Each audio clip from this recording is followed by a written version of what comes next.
నమస్కారం. ఏపీ జర్నలిజానికి స్వాగతం. జిల్లాలో రాజకీయ పరిణామాలు అంతకంతకు మారుతూ కనిపిస్తున్నాయి. ఈ నేపథ్యంలోనే మళ్ళీ ప్రస్తుతం విపక్షగా ఉన్నప్పటికీ కూడా స్థానిక ప్రభుత్వాలలో అధికార పక్షంలో ఉన్న వైఎస్ఆర్ కాంగ్రెస్ పార్టీ జిల్లాలో పరిస్థితిపై ప్రస్తుతం వివరించడానికి సీనియర్ జర్నలిస్టు పంచాజీ అప్పారావు గారు మన స్టూడియోలో ఉన్నారు. వారిని అడిగి వైఎస్ఆర్ కాంగ్రెస్ పార్టీ పరిస్థితి పైన కాస్త విషయాలు మనం తెలుసుకునే ప్రయత్నం చేద్దాం. నమస్కారం అండి పంచాజీ అప్పారావు గారు.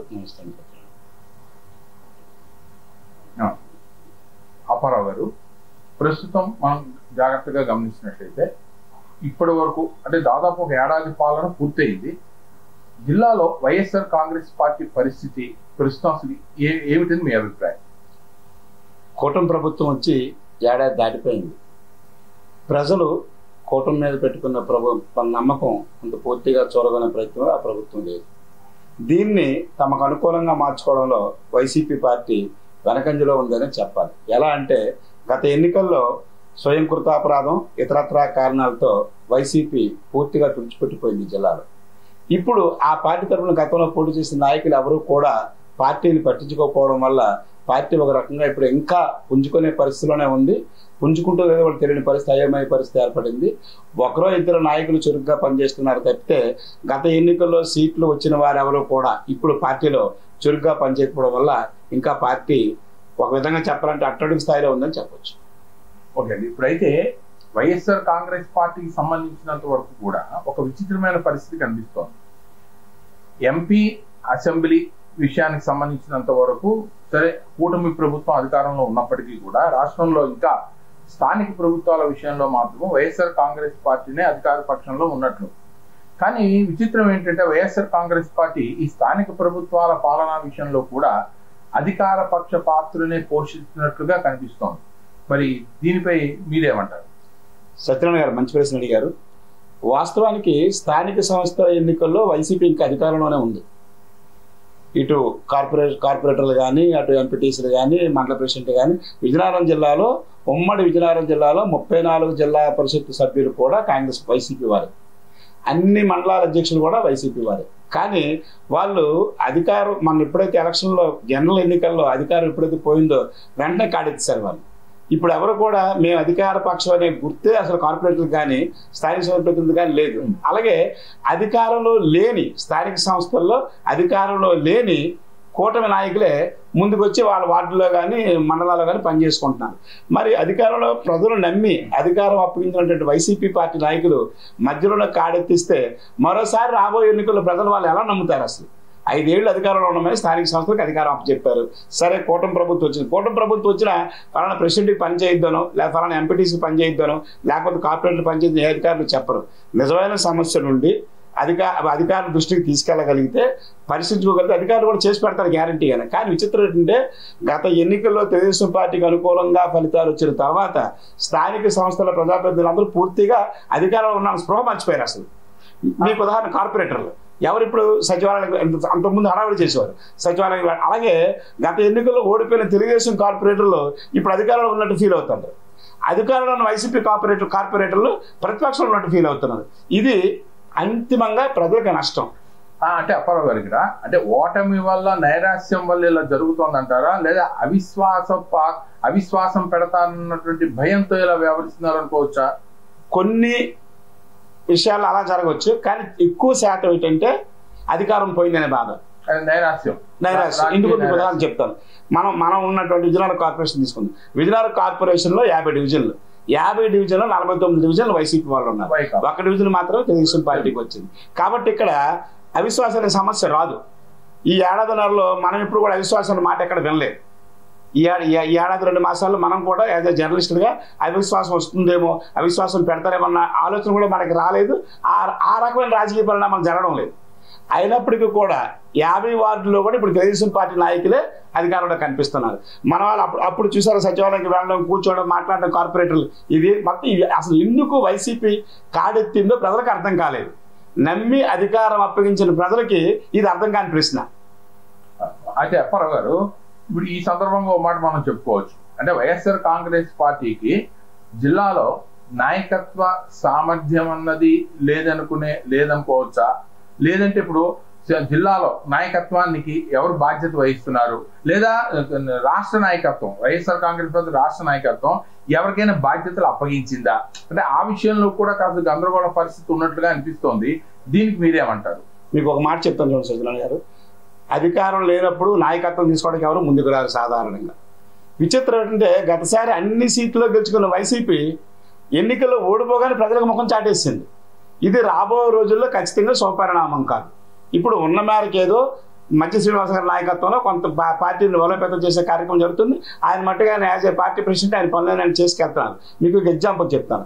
2024 ఎన్నికల్లో ఎస్కాట్ నుంచి పోటీ చేసిన కడబండి శ్రీనివాసరావు గారు వైసీపీ తరఫున ఇప్పుడు ఎక్కడ కనిపించడం లేదు. బొబ్బుల్లో పోటీ చేసిన తిరువెంకటప్పనాయుడు గారు ఇప్పుడు ఎక్కడ కనిపించడం లేదు. అంటే ఎగ్జాంపుల్ చెప్పాను మీకు.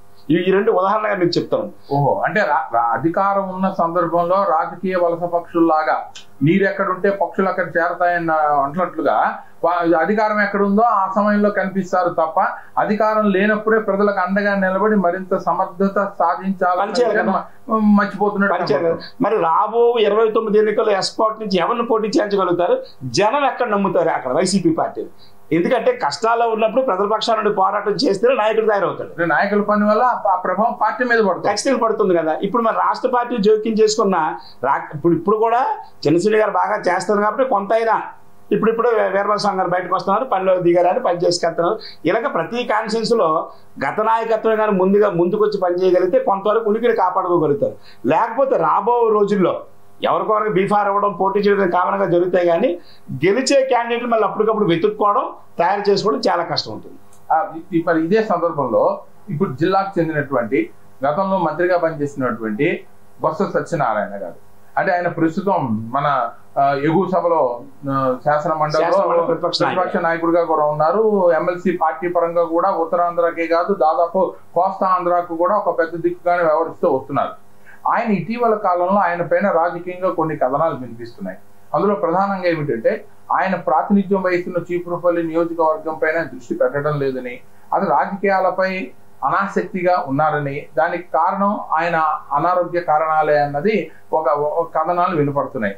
ఇప్పుడు ఈ సందర్భంలో దానికి మీ అభిప్రాయం ఏంటి? మీరు చెప్పింది ఒక మాట కరెక్ట్. ఆయన చాలా సీనియర్ నాయకుడు, చాలా ఎన్నికల్లో చూశారు.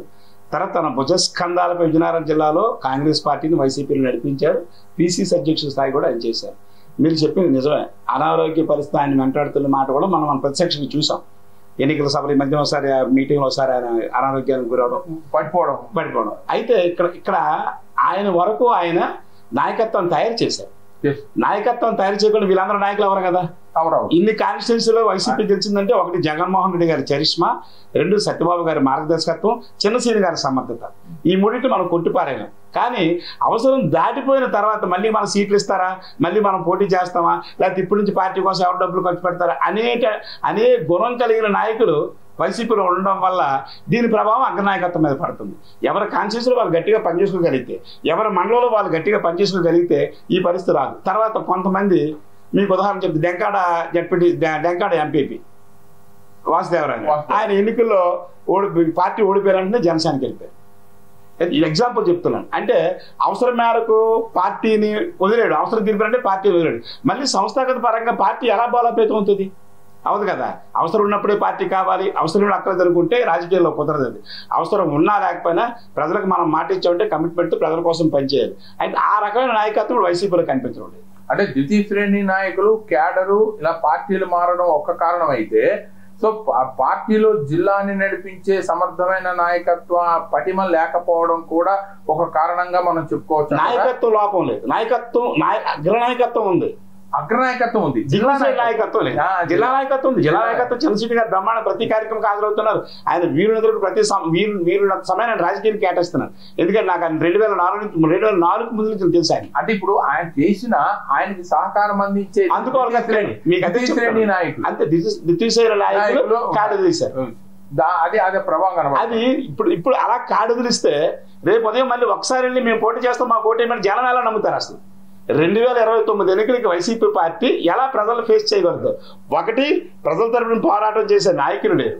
ఎవరో ఒకరిద్దరు నాయకులు గట్టిగా చేసినంత మాత్రం జిల్లా బలంగా ఉన్నట్టు కాదు. బలంగా ఉన్నట్టు కాదు. ఎవరైతే నమ్మి రాజకీయం అప్పచెప్పారో, నమ్మి ఎవరినైతే అందరూ ఎక్కించారో, ఈ ఎంపీపీలు, ఈ జడ్పీటీసీలు, వీళ్ళందరూ మున్సిపల్ మస్తు విజయనగరం మేయర్ ఎక్కడన్నా కనిపించడం లేదు. అంటే అధికారానికి అతీతంగా ప్రజల తరపున నిలబడి పోరాటం చేయగల నాయకులు ప్రస్తుతం అవసరాన్ని బట్టి పార్టీని వాడుకున్నారు. పార్టీ కోసం అవసరమైనప్పుడు నిలబడి కనిపించడం అంటారు. మరి ఈ వ్యాక్యూమ్ అనేది రేపు పొద్దున మళ్ళీ సాక్షాత్ జగన్మోహన్ రెడ్డి గారు దృష్టి పెట్టినా, సత్యబాబు గారు దృష్టి పెట్టి ఎక్కడ గ్యాప్ ఫీల్ అవుతుంది? అవదు కదా.